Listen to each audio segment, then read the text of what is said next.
Olá, sejam muito bem-vindos ao nosso canal. Eu sou a Carla, uma filha de Narciso, e você sabia que narcisismo é um traço de personalidade comum? Eu vou repetir. Narcisismo é um traço de personalidade comum. E, ao mesmo tempo, existe o transtorno de personalidade narcisista, no qual as pessoas que possuem essa patologia apresentam padrões de comportamento em comum. Vamos destrinchar essa bagaça?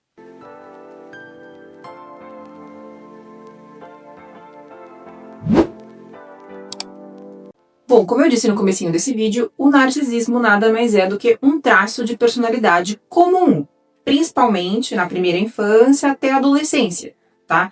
Nesse período ali de primeira infância até a adolescência, é muito comum que esses traços de personalidade estejam extremamente elevados.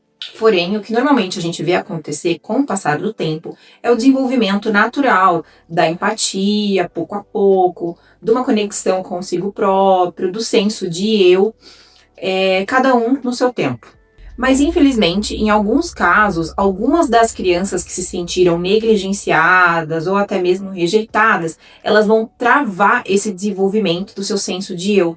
E vão desenvolver esse mecanismo de defesa que é basicamente o transtorno, para se proteger de experiências internas dolorosas. Também é importante mencionar aqui que há hereditariedade desta patologia, mas isso é um assunto que vai ficar para outro vídeo, senão isso aqui vai ficar muito longo. Então, com relação ao transtorno, que são os traços de personalidade narcisista muito elevados, como um mecanismo ali de defesa mesmo, né, da própria dor, a gente percebe que entre as pessoas que possuem o transtorno existem alguns padrões ali, e aqui a gente separou 10 padrões que toda pessoa com transtorno de personalidade narcisista possui.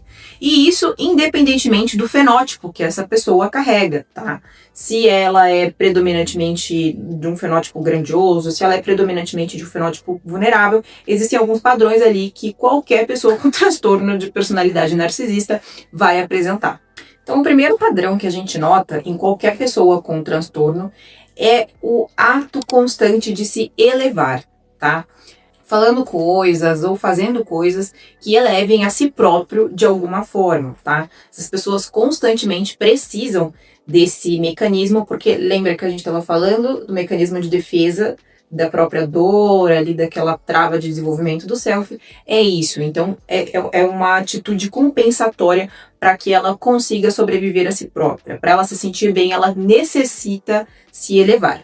O que nos leva ao padrão 2, que é rebaixar as pessoas em volta, né? Esses dois padrões estão correlacionados, até porque sempre existe uma forma muito crônica ali de comparação constante na cabeça de uma pessoa que possui esse transtorno, tá? Quando essa pessoa está ali na realidade diminuindo outras pessoas, é de certa forma uma forma indireta de se elevar. Veja, ela depende de fazer isso aqui, de abaixar os outros à volta para que ela se sinta bem consigo própria. Então essas duas coisas podem acontecer ao mesmo tempo. E ainda que elas não aconteçam ao mesmo tempo diretamente, uma coisa remete à outra. E o terceiro padrão que a gente nota em qualquer TPN é a necessidade de admiração, tá? Há uma necessidade excessiva em ser admirado. Isso, inclusive, acaba servindo como um critério diagnóstico na prática clínica para diferenciar, às vezes, um transtorno de outro, porque essa necessidade de admiração está, de fato, sempre presente em uma pessoa que tem transtorno de personalidade narcisista. Ela depende disso para sobreviver. E o quarto padrão que a gente nota em qualquer TPN é o da autoestima quebrada. Esse padrão ele pode ficar pouco perceptível no fenótipo grandioso, porque uma pessoa com essas características, quando você olha ali de fora, pode parecer que ela tem uma autoestima elevada, mas por dentro, nenhuma pessoa com transtorno de personalidade narcisista possui uma autoestima real e verdadeira, tá? Qualquer narcisista, ele tem um senso de inadequação interna muito forte e é por isso que ele depende de aprovação externa como se a vida dele dependesse disso. E o que nos leva ao quinto padrão, que é o da baixa empatia. A pessoa que possui o narcisismo a um nível patológico, ela tem um egocentrismo muito grande, tá?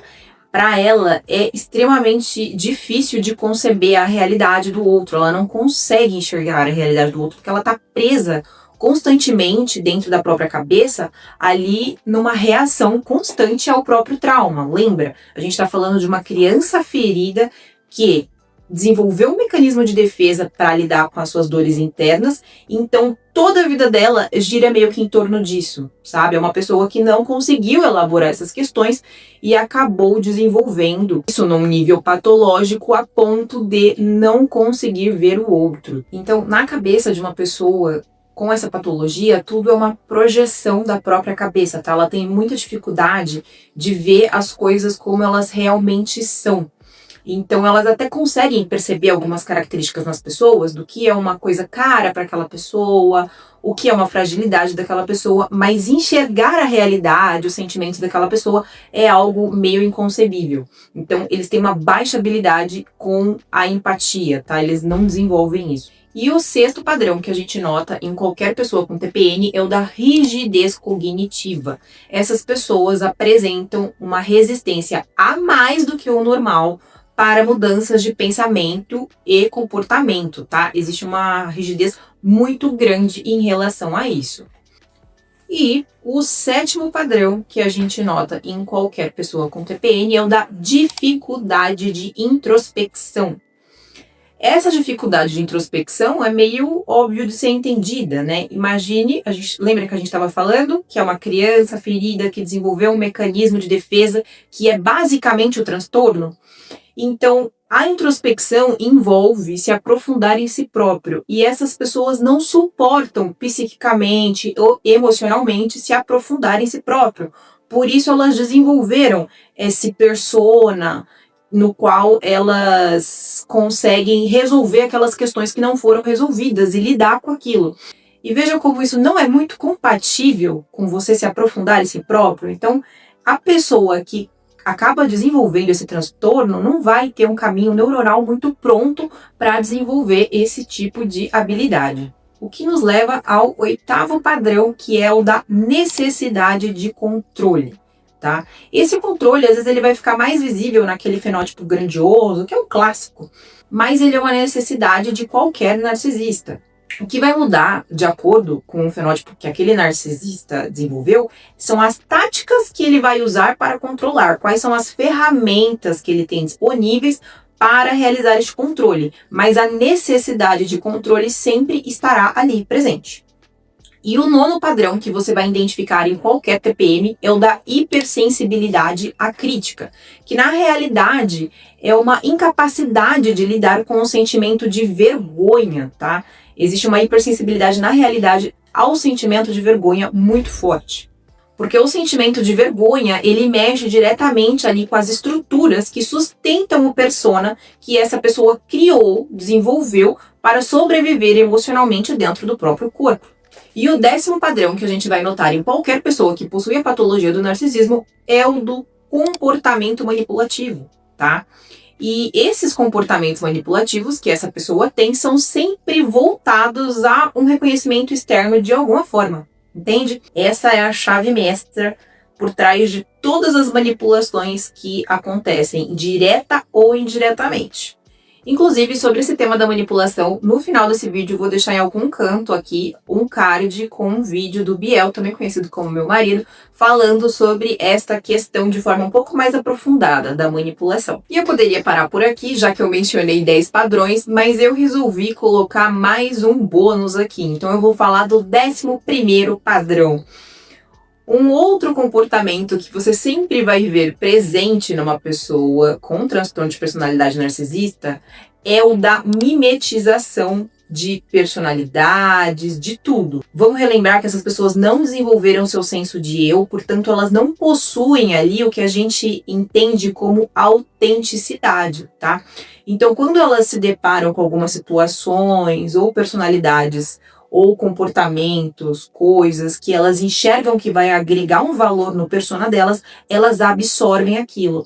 Então, gostou de uma piada, ela pega aquela piada e incorpora no repertório dela. Ela vê um padrão de comportamento ou de comunicação e ela gosta, e ela incorpora aquilo na persona dela. Então, ela vai meio que mimetizando comportamentos, falas, ações, conforme ela entende que aquilo vai agregar valor no persona criado por ela.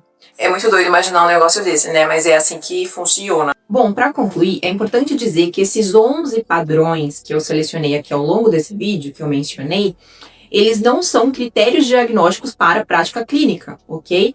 Inclusive, esse será o tema do próximo vídeo. Se você ainda não é inscrito no canal, se inscreve aqui, ativa o sininho, deixa o seu like para ajudar a gente também, por que não, se esse conteúdo tiver feito sentido para você, se tiver te acrescentado de alguma forma. E fica ligado porque na próxima semana a gente vai se aprofundar um pouquinho mais nesse universo da patologia do narcisismo.